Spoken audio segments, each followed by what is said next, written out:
Welcome to another exciting edition to GroveCityHockey Presents Hockey in our neck of the woods, and you, sir, were a very talked about person towards the end. I'm a fifth-year senior, kind of. Well, it's my sixth year of college. Incredible. Hey guys, we want to say thank you to our sponsor, Cut Shield, for bringing you this episode. Make sure you check them out on the link below and use the promo code for 25% off your order.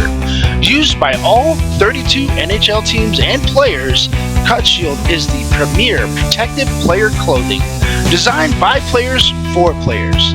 Their innovative cut-resistant clothing has prevented serious injury to numerous players, including over 30 NHL players. Cut Shield gives you the peace of mind to go out and play without worrying about injury. Use our promo code GroveCityHockey, all lowercase and no space, for an additional 25% off your order today.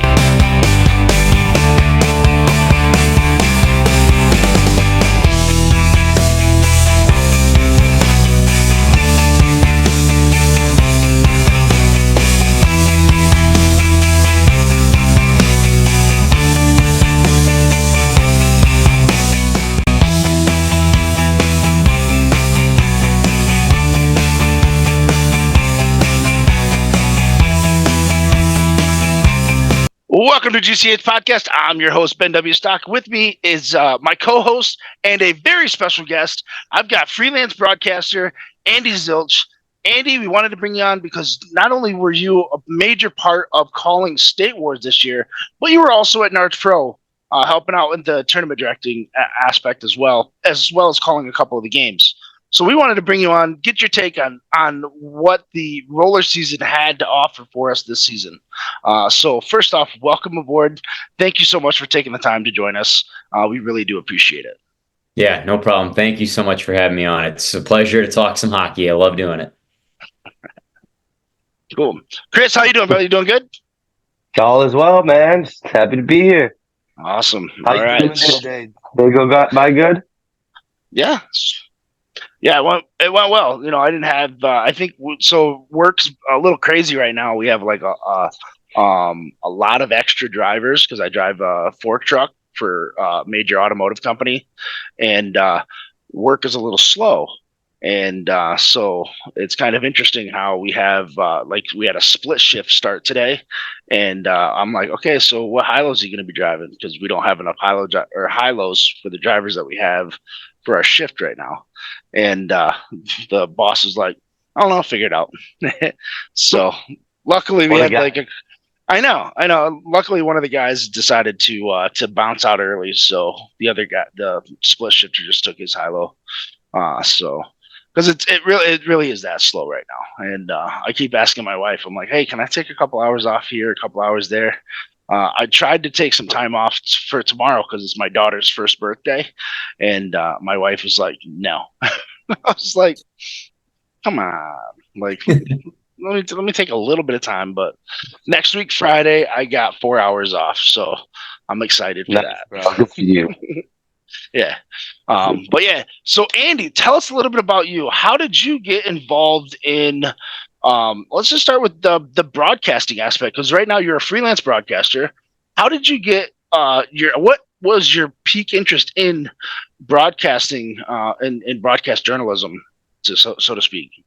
Yeah, I mean, it all started back when I was playing roller, actually.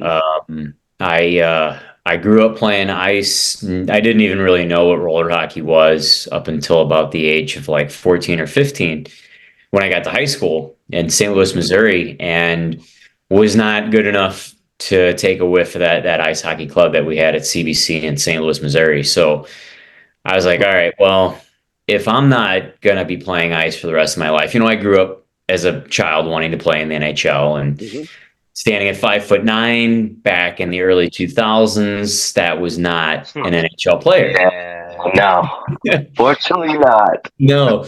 So I was like, all right, what else am I going to do here? So I wanted to be in the ice hockey world. I loved watching the games on TV, loved listening to them when I'm, falling asleep. And Dad's like, hey, you got to go to bed. And I'm like, but the game's still on. Turned on the radio and fell asleep to it, listening to it. So I was like, maybe I should be a broadcaster. So as my high school years went by, I was like, all right, let me see what I can do with broadcasting. In the meantime, I still want to play hockey and have fun.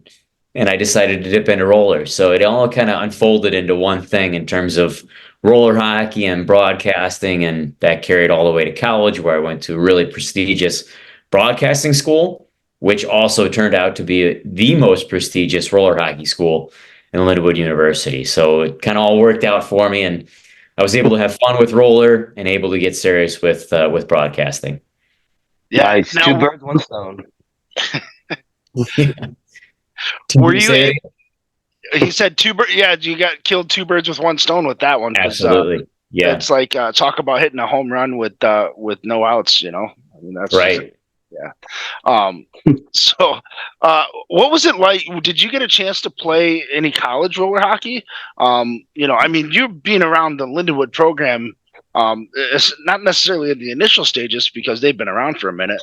But you had a chance to see one of the best coaches in roller hockey. I think he's even in the Missouri Hall of Fame. Yes.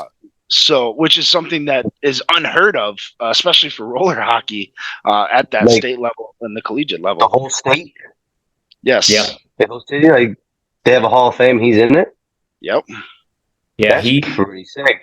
So Ronnie, it's funny because Ron and my family go back a ways. I told you that I grew up playing ice hockey. Well, Ron's son, JP, he played with my brother in doses. Like they had, I can't remember. I think JP's born in like August or September. So sometimes he'd be with my brother, sometimes he wouldn't. Because I think JP's either an 80 or an 82. I know my brother's an 81. So sometimes they were on same team, sometimes they weren't. But Ron knew my dad, and then JP knew my brother, and I started to know Ron too. We all played in that same North County family. So if you're listening to this and you're from St. Louis, you know what you're talking about. It was Valley Hockey is what we played for growing up. So I'll never forget, like, I never really played for Ron or played with JP, and we knew who each other were. And I'll never forget, I won state. We talked about this prior to jumping on. I won state with CBC, and Ron gave me the medal. And, that was kind of cool for me. Yeah. So he handed out those gold medals or whatever they were for the state championship. And then I went on to Lindenwood, and I never played for Ron, though. I played for JP because back then was still the Lindenwood absolute powerhouse. I mean, half the team played for Team USA. He had Greg Thompson. And I don't think I need to go any further than that.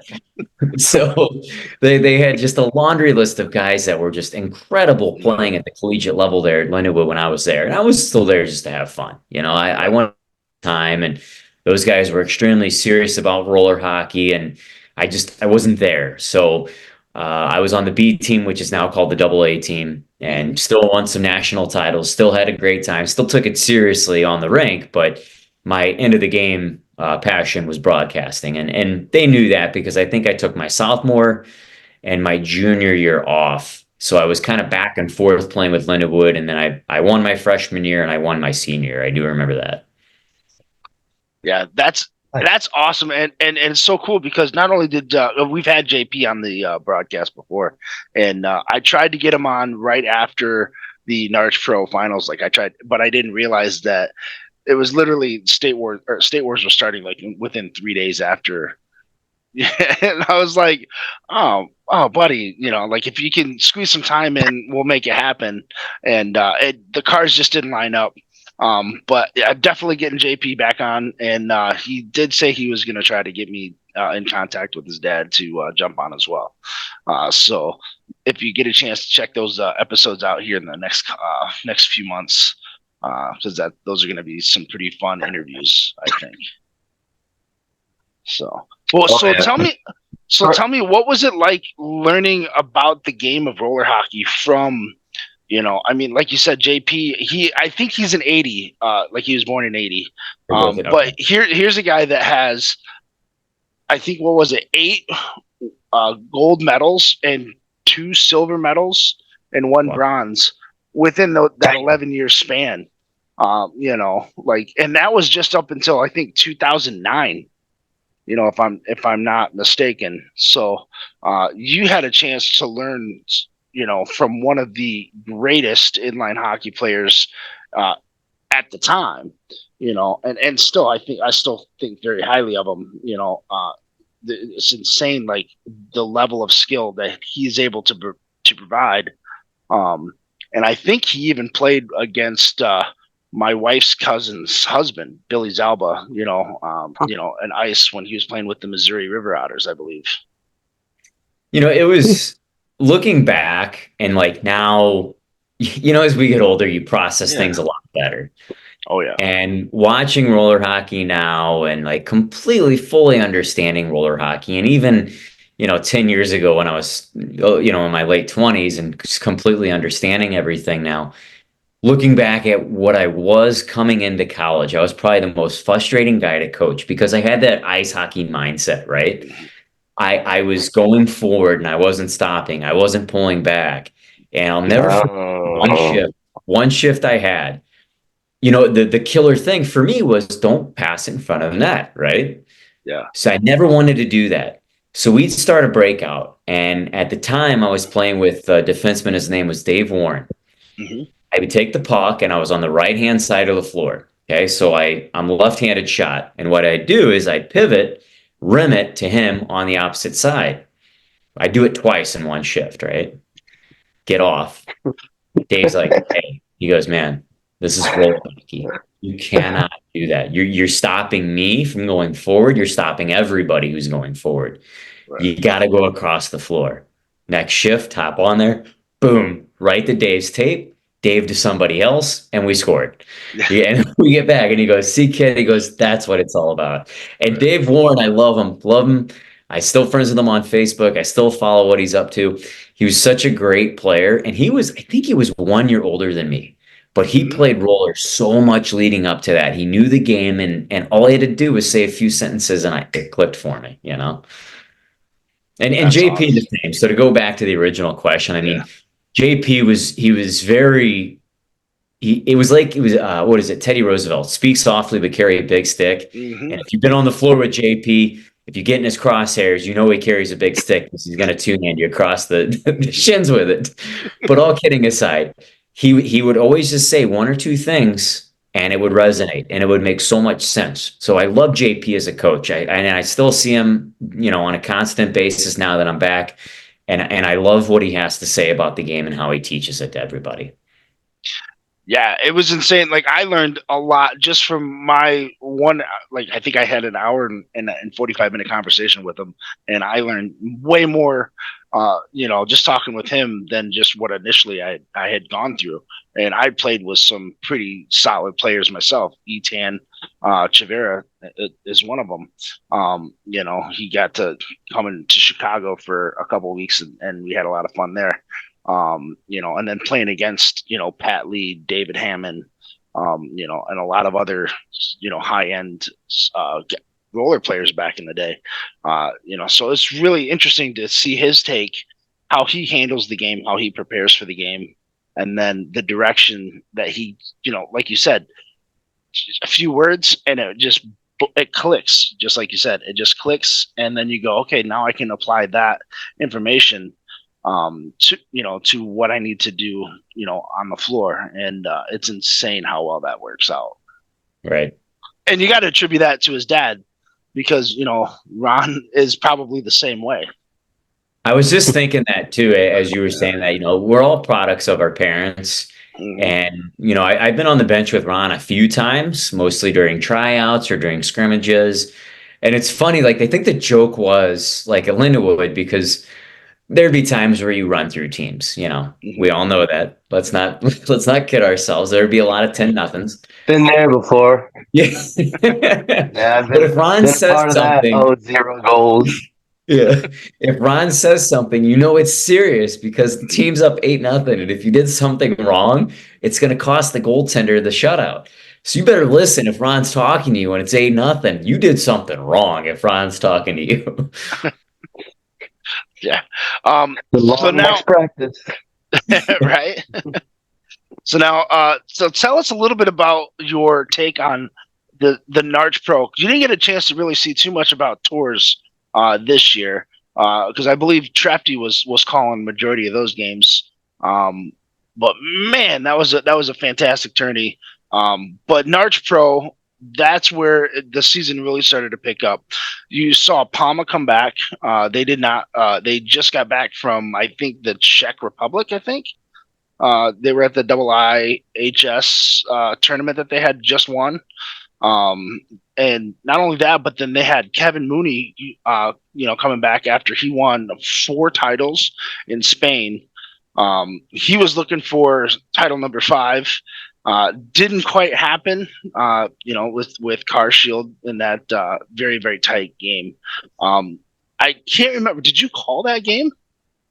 I was on color commentary for that one. Okay, so tell us a little bit about that game and how it played out and what you thought was going to happen. I mean, honestly, like it was very evident to me how the game-winning goal was going to be scored. Not by who, but how. You knew Car Shield was going for it on the rush. You knew that PAMA was going to set it up and get something strategically placed on net. And sure enough, I mean, it all came down to Barry bringing the puck up. And I don't think people remember what happened before the game-winning goal. Barry brought it up on a rush, shot. I think it was either saved or missed. He went, got his own rebound, and then came back and did it again. Handed it off to Ernie. Ernie back to Barry. They scored, game over. So, finding his own rebound through a midst of PAMA players, winning that puck battle was premier hockey right there. That was fun to see. And in talking with Phil Maroon while we were doing those games, he said, when Barry turns on the switch, you're going to know. And me looking back at that NARCH final game, I was like, wow, that's when he turned that switch on, because he was running through PAMA guys to get that loose puck and then scored after. Yeah. Yeah, and it was insane too because and I thought it was going to be another like Hodge stretch pass, kind of like what he did with Spiza, to either Barry or to Ross. I mean, it was or to even to Okada. I thought he was going to be able to do it with Okada as well, because Okada he will surprise you. He always finds himself to be in the right place at the right time. He's never really out of position, and a lot of people tend to overlook, and especially when you have that loaded PAMA program with Cadiz was even out there. Cadiz, Etan, the Mooney brothers. I know I'm missing a few others, and then was Clay? Was it Clay Thompson? Is that was the goalie, right? Yeah. Or yeah, or Clay something.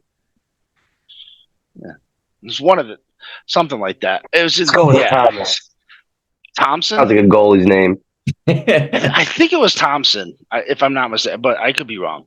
But yeah, I mean, it's one of those, like, he played a phenomenal game in and of itself, and then, but again, when you have one of the best goaltenders in the country with Reds in net, you can tend to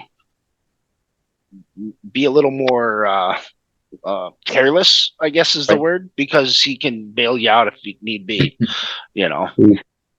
So, but yeah, and then that carried over to State Wars.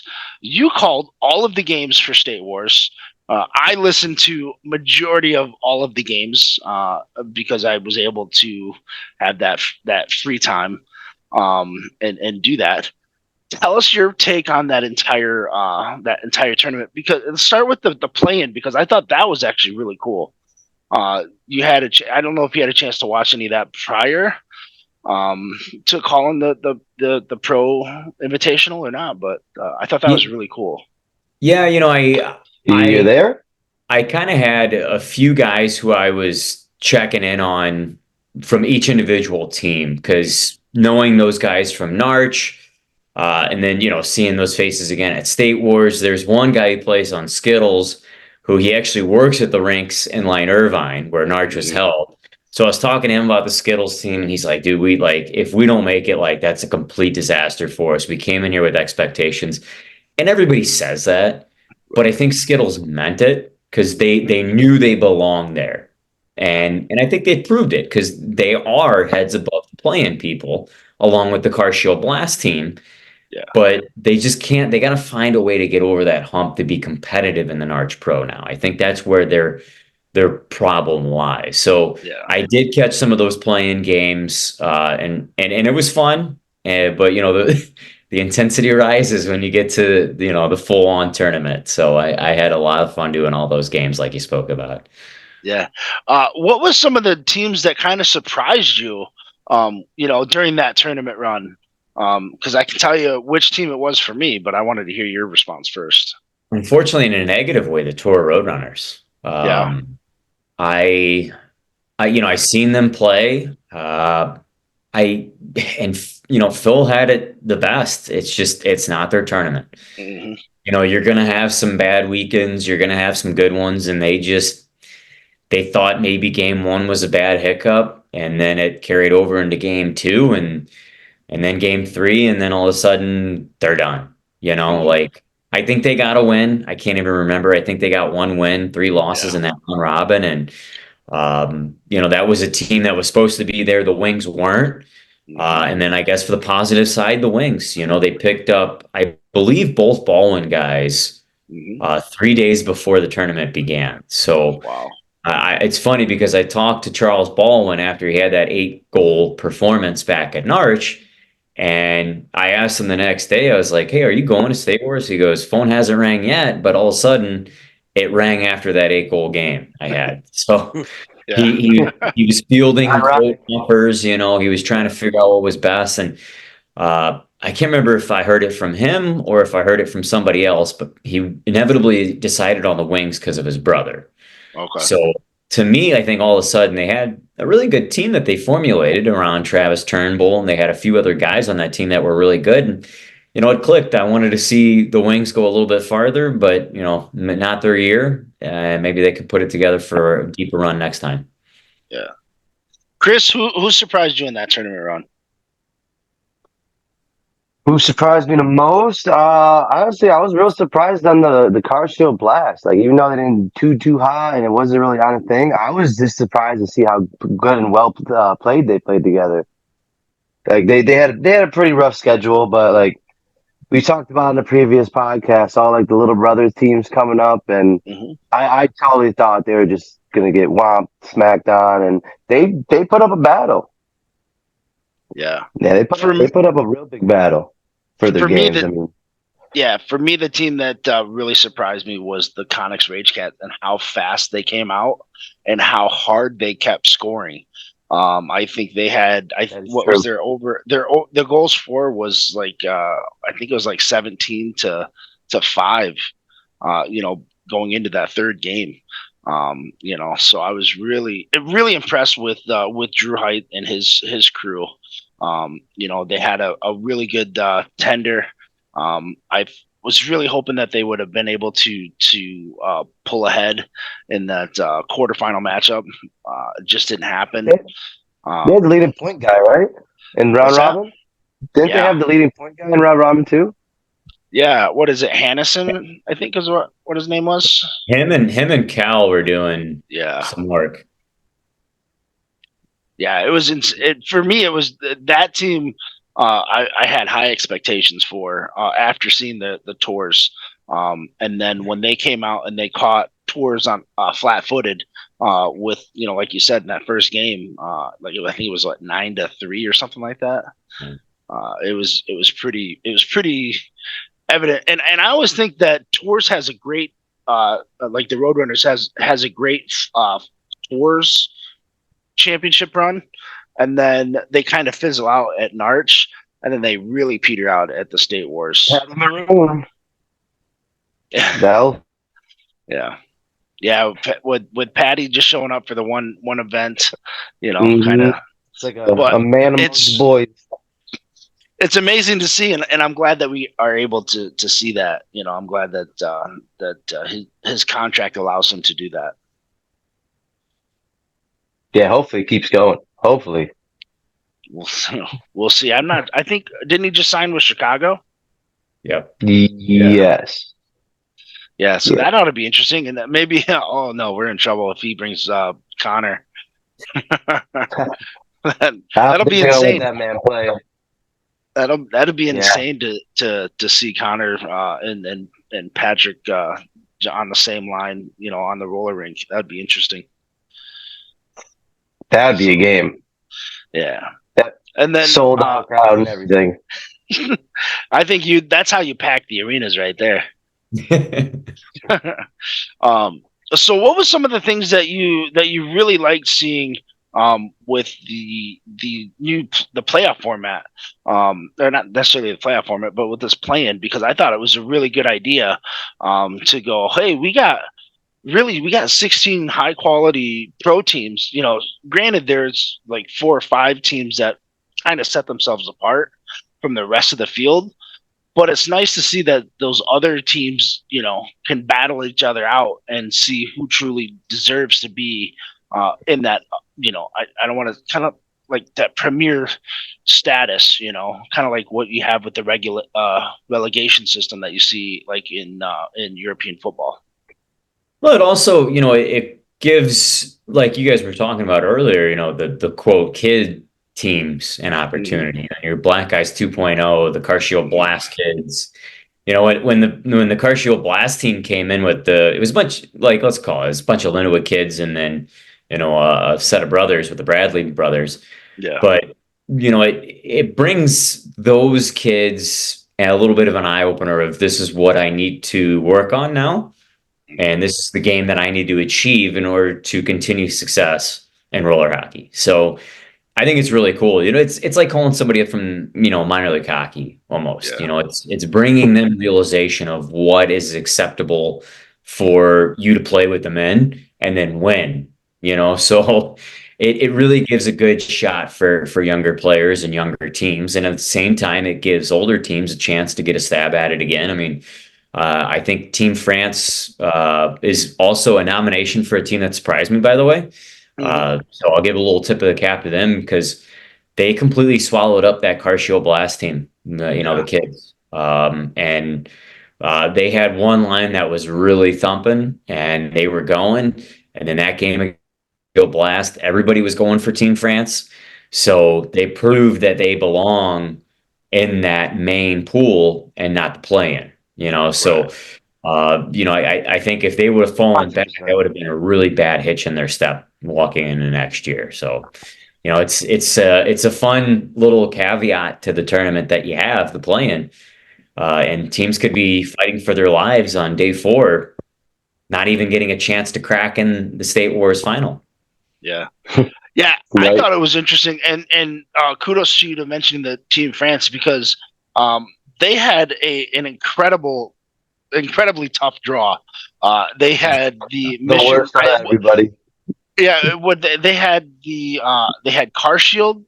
They had they had regular Car Shield. They had Black Ice. Yeah, PAMA Golden Knights. Or just PAMA. And then they had they had Black Ice. So I mean, those 3 games right there. Awful draw. It's brutal.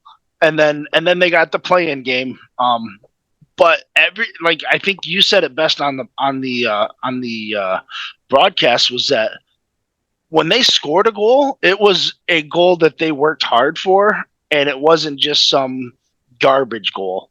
Like they worked for it. They made their system work for that particular goal that they got.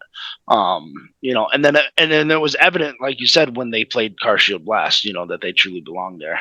And I think that's only going to help them coming up here in the next couple of weeks when they go to the World Skate Games. And that goaltender that they had too was phenomenal. It wasn't Lefebvre, it was the other guy. I can't remember his name, but he was so good. And Phil and I were talking about that. Like, how is this guy not getting noticed by all these teams that are sitting here watching him completely shut down? I think Car Shield, the real Car Shield team, boys, they only got like 3 goals on him. Yeah. Like one was like an of course goal, and then two were just like hard working around the net. He couldn't have done anything about it kind of goals. And then the Car Shield Blast kids, he completely shut them down. Yeah.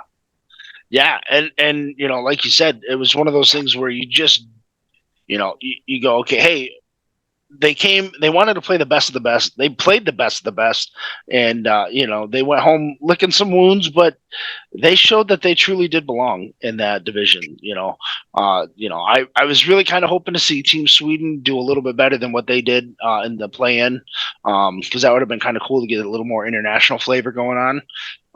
Do you see something like that starting to occur a little bit more often here in the future, where you'll see like these top echelon international teams coming over to play in the PAMA Pro, or even in a NARCH Pro?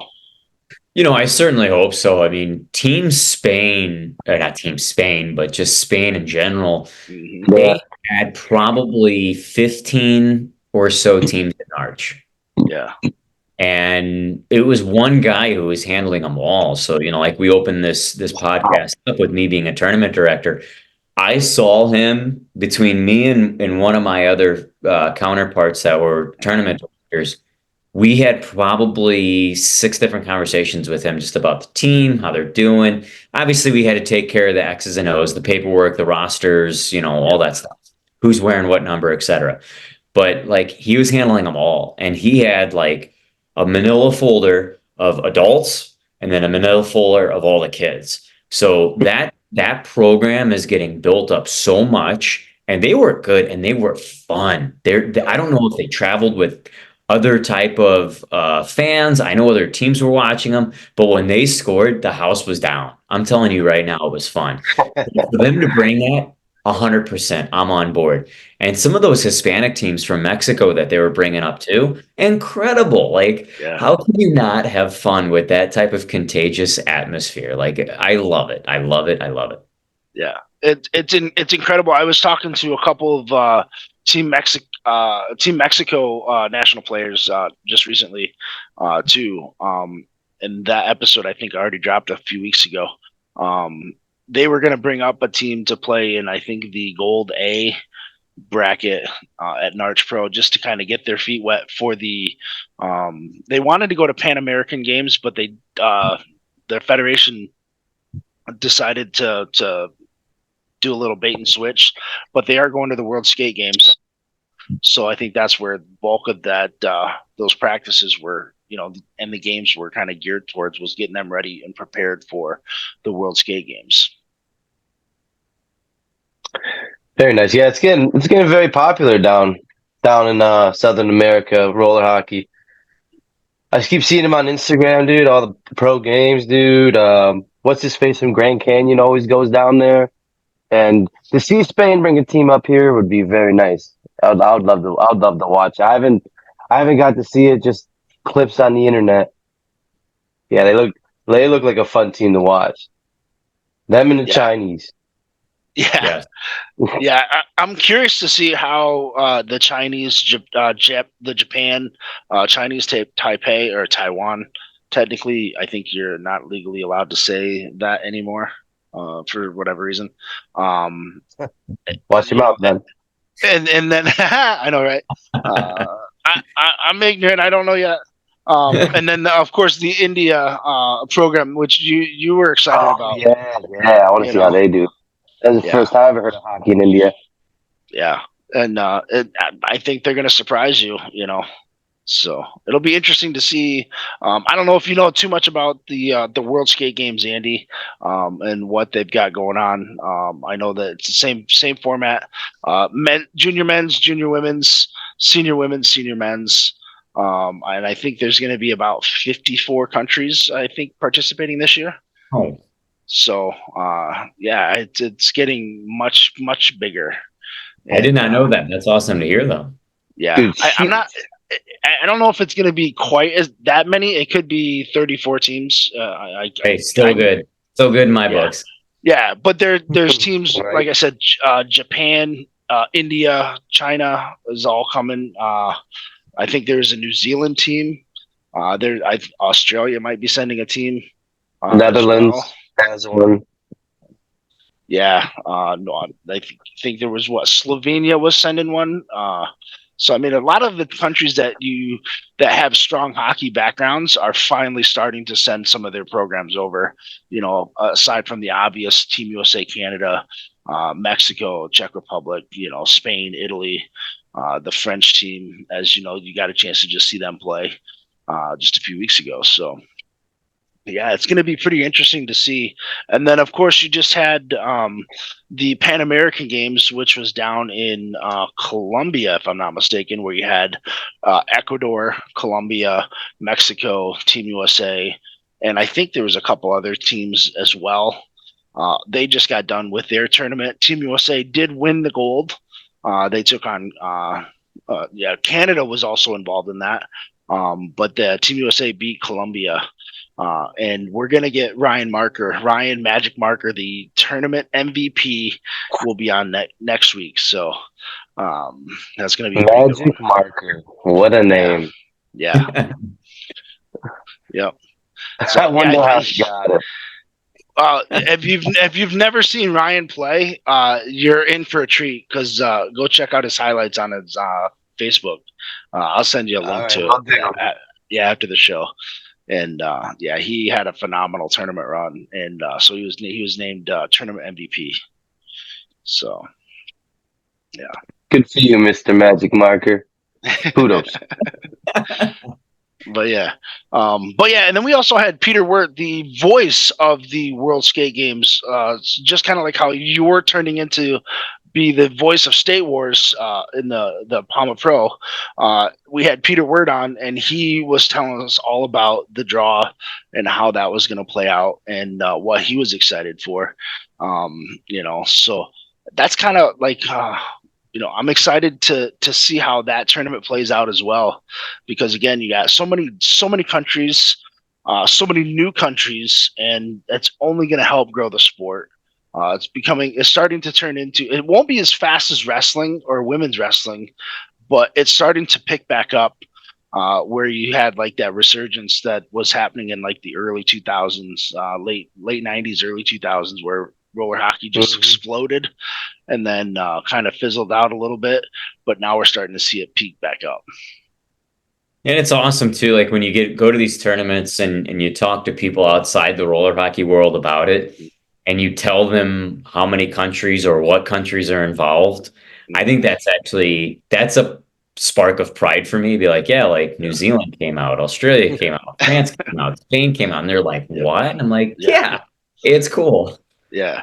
Well, it was the same thing when I went and ended up coaching in Africa. So I coached in Namibia for a year, and they were like, what are you doing in Namibia? Were you like in the military or some missionary work? And I was like, not even close. I was going hunting every weekend with the boys and playing hockey during the week. That was my life over there. So yeah, it was a lot of fun, and then it helps to open up the eyes. Like I was talking to one of the local youth hockey organizations. I go, well, how would you guys like to send your kids to a tournament where they get to play elite level kids, at 4-on-4 to help build their ice game up? Yeah.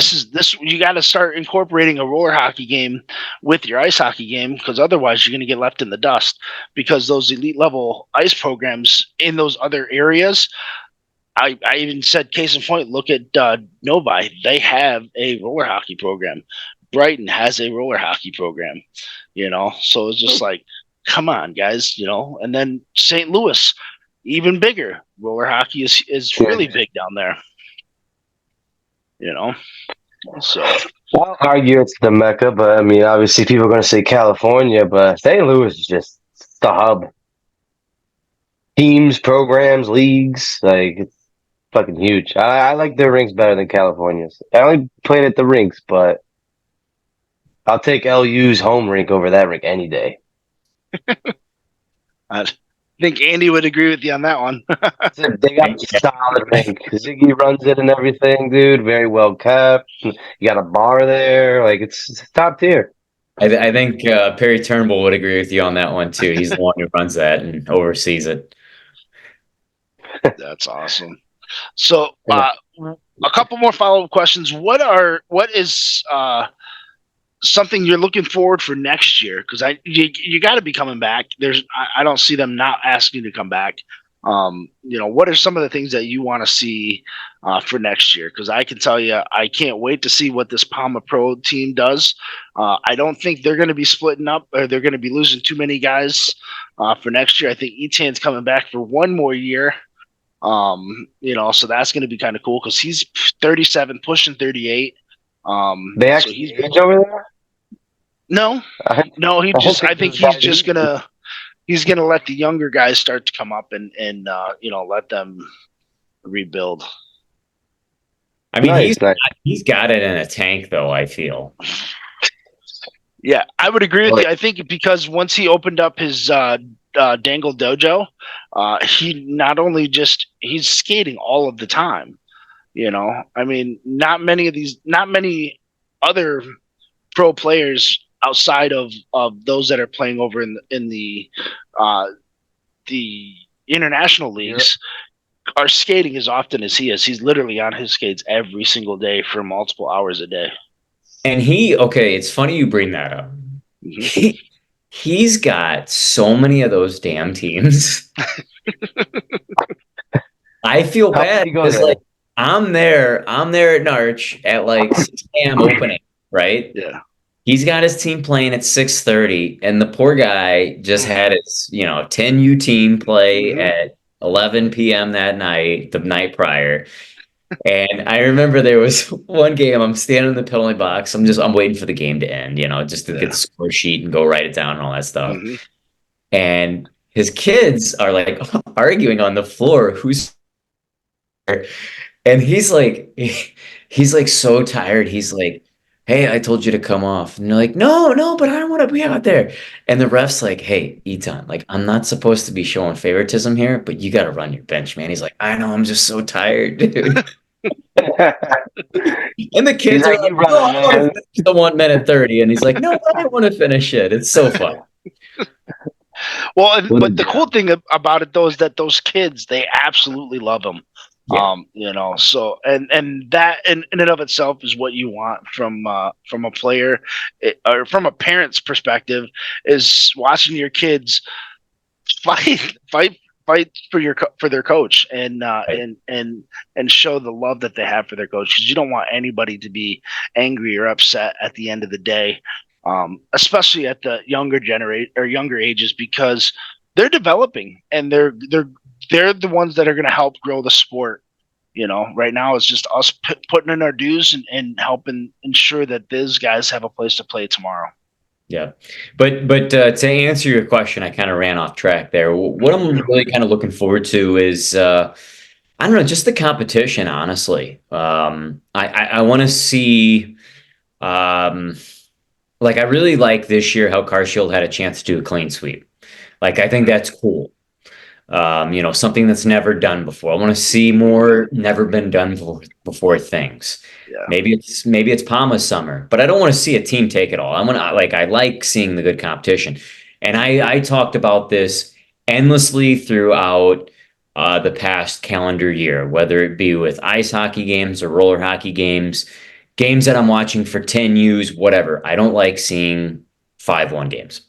I want to see overtime games. Mm-hmm. I want to see unbelievable goals, a player diving after it, the goalie diving after it, goes over the goalie and in the back into that, and that's how you end the game. Stuff like that I thrive on, so that's what I'm looking forward to next year. More of the unbelievable. Yeah, I would agree with you. I was really hoping to see a rematch, with PAMA and Carshield in that finals, and then going into overtime. I wanted to see extra hockey, as I think you called it, or maybe even Phil called it.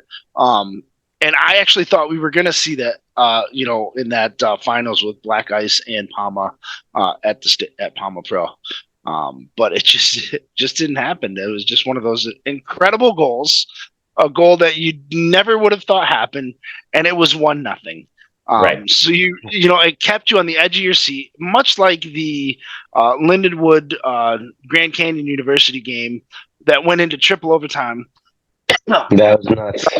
I was on the edge of my seat. My wife was sitting on the couch, and she's like, "What are you watching over there?" Because I was watching it on the computer, and I go, "I am watching probably one of the greatest inline hockey games. One of the greatest collegiate hockey games of all time." It's inline. You got to get the whole inline, man. I think it was accelerating. I was there personally, and it was nuts. Yeah. Especially when Andy's boys lost, dude, everybody just rushed the glass. Yeah. I mean, honestly, like it was like it's in top 5 games I've ever called in my life. Mm-hmm.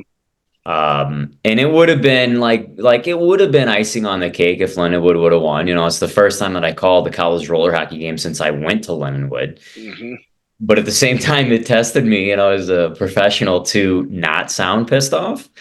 And then a warranted team won the national championship. Like, my God, like, and the cool thing, the stuff that people don't know, and I'll give you guys a tip here. Garvey, I talked to him probably for a good half hour one afternoon. Never knew the guy until I met him in Maine. And for him to open his doors up and explain his team, explain his life in a short bit of what was going on with that organization was awesome. And that kind of helped me root for them a little bit and then get to know some of the kids. They're former Lindenwood kids. Not that I was ever going D1 with Lindenwood, but it resonated because maybe if I did truly care back then and I wasn't good enough to make D1, and those guys had the courage to go off and help this new program off the ground. Great story. Yeah, I had Aiden Schweitz on, I think, the week, like a few days after that game, and we talked at length for quite a bit. I think almost 2.5 hours long. But I did shorten it down to, I think, about an hour. And we just had a phenomenal chat as to, the direction of GCU and where that program is going to go. And, it was incredible, just to hear that story. And I first heard the story from you, and I didn't even know much about it. Then I got to hear a little bit more about it from that, and it was insane and incredible piece of history right there. And I'm glad that I was able to share it with our audience. For sure. No, that's good, and it's cool. It's a great story that a lot of people should hear. Yeah. Now, do we know where the championships are going to be held at next year? Florida. So you got the college national championships. I'm assuming Tours is going to be down in Florida again.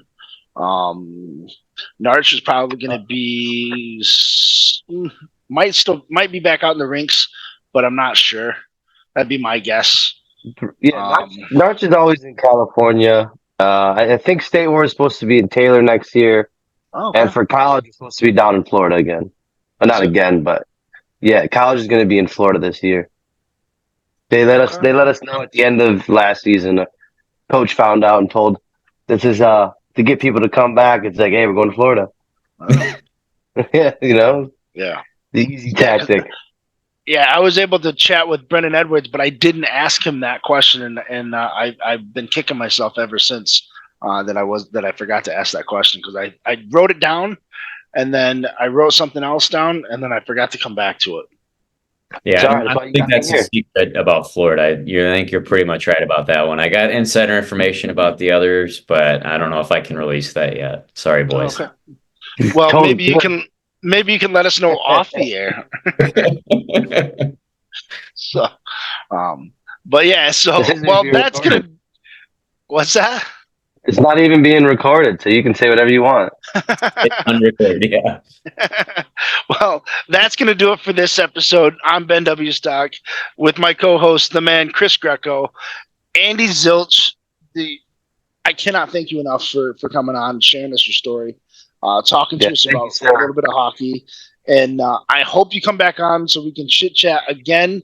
Especially once you get going with your season. And we'll just get some ice hockey news and stuff going on too, because that's something that we want to branch out into a little bit as well. For sure. Boys, thank you so much for having me on. Pleasure was all ours, Andy. You take care and enjoy your day, all right? Thank you, too. That's going to do it for this episode of GCH Podcast. I'm your host, Ben W. Stock, alongside Chris Greco. Thanks for tuning in. Please make sure you like and subscribe on all our platforms on YouTube and on Spotify. We'll see you guys on the next episode. Cheers.